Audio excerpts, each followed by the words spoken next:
Ravi de vous retrouver pour cette vidéo. Aujourd'hui, c'est une vidéo particulière où en fait, ça va être un petit peu le préambule d'une interview que j'ai réalisée avec une aventurière, la première personne, hommes et femmes confondus, au Maroc, qui a réussi le challenge des 7 sommets. Donc le challenge des 7 sommets, il s'agit en fait de gravir le sommet le plus haut de chaque continent. C'est un exploit absolument phénoménal, voire inhumain.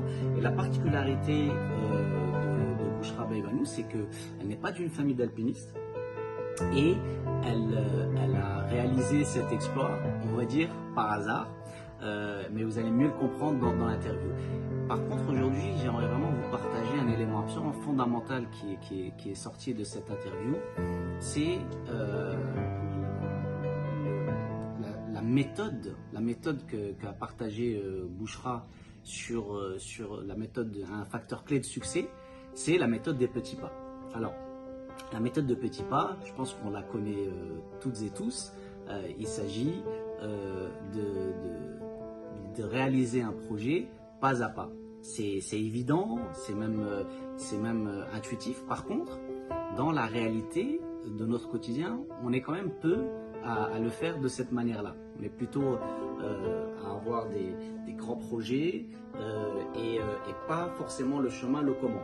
Et ce qui était très intéressant dans cette interview, c'est qu'elle disait que pour quelle que soit l'ascension qu'elle a préparée, elle a évidemment réalisé l'ascension de l'Everest, donc le plus haut sommet du monde, elle utilise systématiquement cette méthode du pas à pas.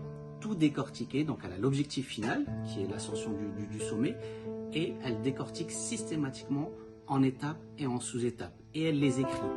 Et et là réside le secret et l'efficacité de cette méthode. Elle ne se focalise uniquement que sur l'étape d'après. Et c'est seulement quand l'étape d'après est fixée qu'elle entame l'étape numéro 2 et ainsi de suite, ainsi de suite.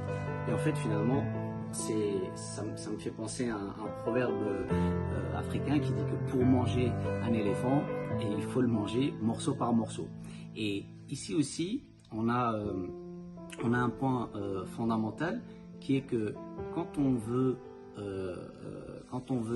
réussir un projet, il faut de 1 être capable de le découper à des niveaux suffisamment accessibles et aussi avoir une compétence absolument fondamentale qui est la persistance, la persévérance jusqu'à l'atteinte de l'objectif final.